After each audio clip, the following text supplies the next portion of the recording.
Hai, Assalamualaikum. Terima kasih kalian sudah klik video ini dan selamat datang di channel Rika Rose.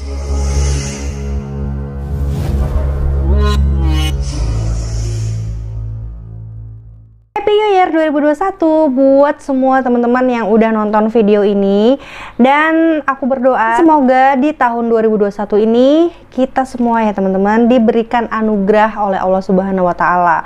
Semua usaha kita berjalan lancar dan juga kita senantiasa diberikan kesehatan serta lindungan dari Allah Subhanahu wa Ta'ala. Nah teman-teman, hari ini kembali lagi nih ada kabar duka yang datang dari Bali nih teman-teman, dimana ada seorang teller bank cantik yang bernama Niputu Widyastuti ditemukan tewas mengenaskan oleh sang pacar di dalam kamar lantai 2 rumahnya. Saat itu dia hanya menggunakan pakaian dalam dan mendapatkan 25 tusukan.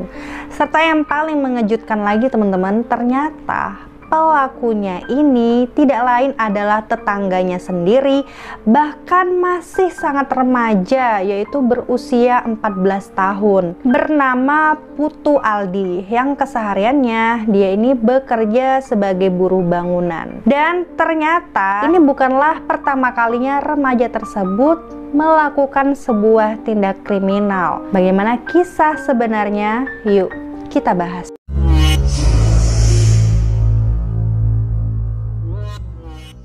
Itu hari Senin tanggal 28 Desember 2020 sekitar jam 8.30 WITA. Cuaca di Bali hari itu mendung dan juga gerimis. Gede Harayogiswara atau yang akrab disapa dengan Yogi berusia 28 tahun ya tidak melihat sang pacarnya masuk kerja, yaitu Niputu Widyastuti atau yang akrab disapa dengan Ewi yang berusia 24 tahun.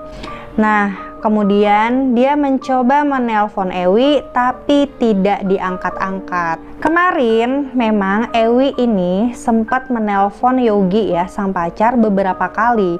Namun Yogi tidak mengangkatnya. Katanya sih karena dia sangat sibuk sehingga dia tidak sempat untuk mengangkat telepon dari Ewi. Kemudian Yogi merasa bersalah ya teman-teman, apalagi hari itu dia nggak masuk kerja.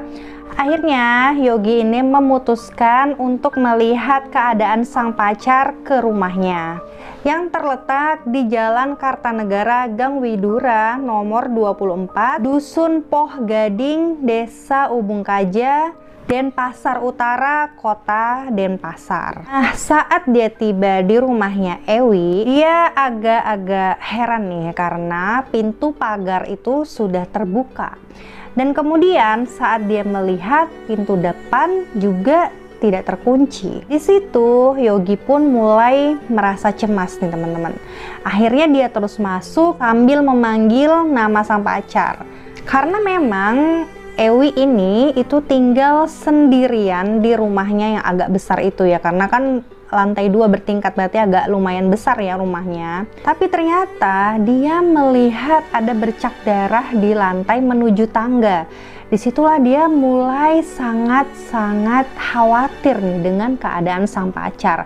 Akhirnya dia pun berlari menuju kamarnya Ewi di lantai 2. Dan ternyata benar teman-teman, dia mendapati sang pacar ini sudah tergeletak tidak bernyawa lagi di atas kasurnya dengan kondisi yang sangat mengenaskan ya teman-teman, karena berlumuran darah. Di situ dia pun langsung shock, panik, dan dia langsung teriak nih, "Tolong, ada perampokan!" Dia teriak seperti itu ya. Akhirnya beberapa warga pun mendengar teriakannya langsung datang ke rumah tersebut. Tapi warga-warga sekitar tidak ada yang berani masuk ke dalam rumahnya ya. Mereka hanya menunggu sampai polisi datang. Kemudian tepat sekitar pukul 9, polisi pun datang ke rumahnya Ewi ini. Nah, setelah mereka mengecek sekitar, ternyata motornya korban ini yang bermerek Scoopy berwarna merah itu hilang. Dan juga diketahui sejumlah uang di dompetnya korban ini juga tidak ada. Jadi, polisi mulai menyimpulkan bahwa motif dari pembunuhan Ewi ini adalah perampokan.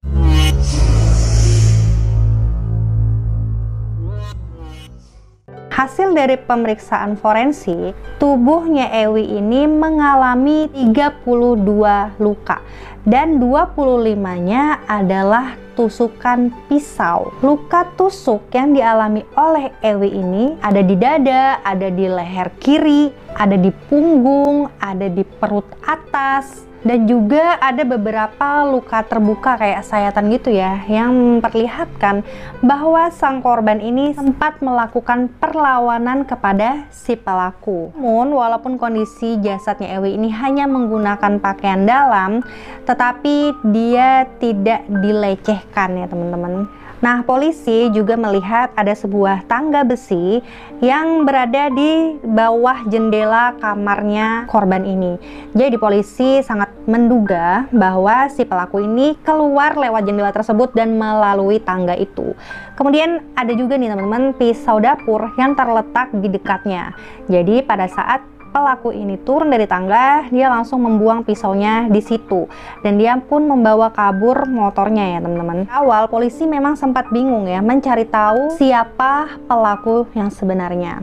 Tapi syukurnya beberapa tetangga di situ memiliki CCTV ya, sehingga polisi ini mendapatkan informasi tentang sosok siapa pelaku tersebut. Hingga akhirnya di hari Kamis tanggal 31 Desember 2020, polisi pun menangkap si pelaku ini pada pukul 12:41 tengah malam ya. Jadi sekitar hampir jam 1 malam, menangkap pelaku ini di kosnya di sekitar terminal Penarukan Buleleng. Ternyata teman-teman, pelakunya ini yang masih sangat remaja berusia 14 tahun sebelumnya sudah pernah ditangkap sama polisi nih di bulan Juni tahun 2020 karena kasus pencurian kotak sesari di Taman Pura Jagatnata dan juga di Pura Taman Sari.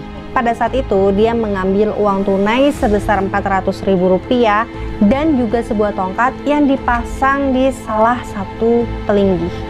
Namun pada saat itu dia tidak dipenjara, jadi hanya terkena hukuman teguran saja karena pelaku ini masih di bawah umur. Ternyata dia ini nggak kapok ya pada saat dia ditangkap sama polisi di bulan Juni 2020 itu.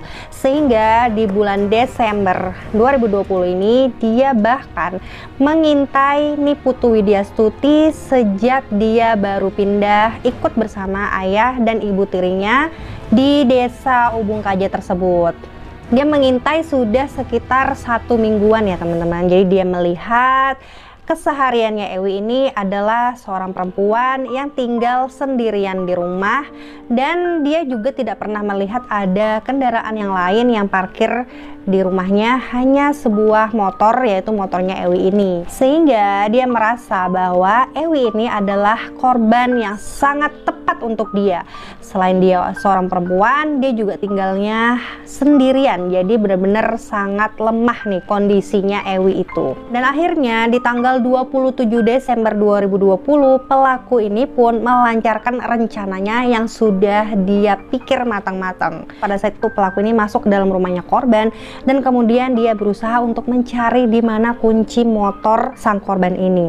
Tapi pada saat itu si pelaku ini dipergoki nih oleh sang korban. Dan karena panik, pelaku pun langsung membekap si korban ini dan kemudian pada saat dibekap itulah si korban ini ternyata melawan. Dia sempat mengambil pisau dan kemudian menusukkannya ke lengan kirinya si pelaku, sehingga itulah yang membuat si pelaku ini mengalami luka ya di sebelah kirinya dan kemudian darahnya itu mengalir di lantai bawah. Karena dia ditusuk seperti itu, pelaku ini pun langsung marah nih teman-teman, yang namanya tenaganya laki-laki ya, sehingga si pelaku ini berhasil merebut pisau tersebut dari tangannya korban dan dia membawa si korban ini menuju ke lantai 2, yaitu ke dalam kamar. Nah, sesampai di kamar, disitulah si pelaku ini dengan sangat tega, dia langsung menusukkan pisau tersebut dengan secara brutal nih teman-teman. Karena dia begitu panik, si korban ini sempat berteriak. Dan setelah si korban ini dirasa sudah sekarat dan sudah tidak mampu lagi untuk berteriak, akhirnya dia langsung mencari nih di mana kunci motor, dan setelah ketemu dia juga menemukan sebuah dompet dan dia pun mengambil sejumlah uang tunai yang ada di dalam dompet tersebut. Lalu si pelaku meninggalkan korban begitu saja dan dia pergi melalui jendela, yang di samping jendela itu ada tangga dari besi. Dan saat itu dia turun dan langsung membuang pisaunya di situ nih teman-teman, dan lanjut membawa kabur motor si korban. Teman-teman, yang sangat membuat miris di sini adalah ternyata pada saat sang korban ini ditinggal oleh si pelaku, ternyata dia belum meninggal ya teman-teman. Jadi dia masih sekarat, berusaha untuk mencari pertolongan nih teman-teman dengan menelpon seseorang. Menurut kepolisian, korban ini meninggal itu sekitar jam 3 atau jam 4 subuh setelah dia mengalami masa kritis selama 8 jam mencari pertolongan ya. Dibuktikan dengan handphone yang berada di samping tangannya itu berlumuran darah. Jadi pada saat itu dipastikan dia menelpon sang pacar untuk meminta pertolongan ya, karena mungkin sudah nggak sanggup lagi. Jadi dia menelpon siapa nomor yang ada terakhir di HP-nya itu. Tapi sayang sekali takdir berkata lain, pada saat itu sang pacar ini tidak bisa mengangkat telepon dari Ewi ini dikarenakan ada kesibukan. Pada saat malam kejadian itu ada tetangga yang mengaku bahwa dia sekitar jam 1 malam katanya itu ada dengar teriakan histeris dari arah rumah korban, dan kemudian tidak lama ada suara motor yang pergi. Karena pada saat itu kondisinya adalah hujan sehingga tetangga tidak terlalu menggubris suara teriakan tersebut. Hingga pada akhirnya pagi hari sekitar jam 8:30 pagi itulah dimana sang pacar ini Yogi berteriak minta tolong dan mengatakan bahwa ada perampokan di rumahnya Dewi ini. Dan teman-teman, pelakunya ini adalah remaja usia 14 tahun yang dikenal memang nakal dan sering banget mencuri ya. Ini adalah anak dari keluarga yang broken home. Jadi orang tuanya itu sudah bercerai sangat lama sehingga dia hampir tidak pernah tersentuh oleh kasih sayang dari orang tua. Juga selalu tinggal berpindah-pindah tempat ya teman-teman. Jadi kadang-kadang dia sama ayah kandungnya, kadang-kadang dia sama ibu kandungnya. Nah, terakhir ini dia diajak sama ayah kandung dan ibu tirinya di Denpasar Utara ini. Bahkan dia diajak oleh orang tuanya untuk tinggal di situ tuh belum 1 bulan. Itu ya untuk bisa kerja sama-sama dan membantu ibu tirinya ini, karena ayahnya ini sudah tidak bisa bekerja nih teman-teman. Ayahnya tidak bekerja, ibu tirinya sebagai buruh cuci. Pelaku ini diminta untuk membantu keuangan dari orang tuanya. Ibu tirinya juga menceritakan bahwa mereka ini memang nggak punya motor gitu loh. Jadi kemana-mana itu selalu jalan kaki. Si pelaku ini pun juga ikut kerja sebagai buruh bangunan, juga selalu jalan kaki. Nah mungkin di sini ada suatu tekanan gitu ya, sehingga yang membuat dia ini kayak pengen banget untuk memiliki motor. Dan pada saat ini informasinya dari orang tua pelaku mengatakan bahwa mereka diusir nih teman-teman sama pemilik kos ya, pemilik rumah di mana mereka ngekos, karena takut bermasalah gitu ya dengan kepolisian, sehingga akhirnya mereka saat ini juga jadi hilang pekerjaan, terutama ibu tirinya ya, karena dia sebagai buruh cuci di daerah situ ya kan, sehingga dia akhirnya mungkin mereka bilang akan kembali lagi ke kampung halamannya di Buleleng. Dan kejahatan tetaplah kejahatan, walaupun pelakunya ini masih sangat remaja banget ya teman-teman, masih usia 14 tahun, benar-benar masih di bawah umur, tapi ini adalah tetap suatu kejahatan yang sangat keji karena dia sudah menghilangkan nyawa seseorang dengan cara yang sangat sadis, yaitu dengan melakukan penusukan ya sebanyak 25 tusukan.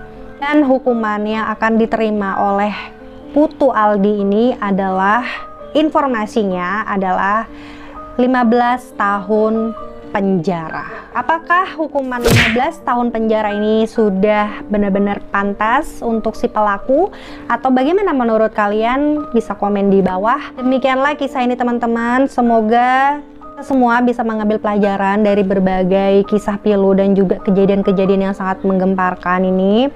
Dan saya juga berdoa semoga keluarga yang ditinggalkan diberikan ketabahan, dan juga semoga keluarga pelaku ini juga mendapatkan kesabaran. Dan sampai jumpa di videoku selanjutnya.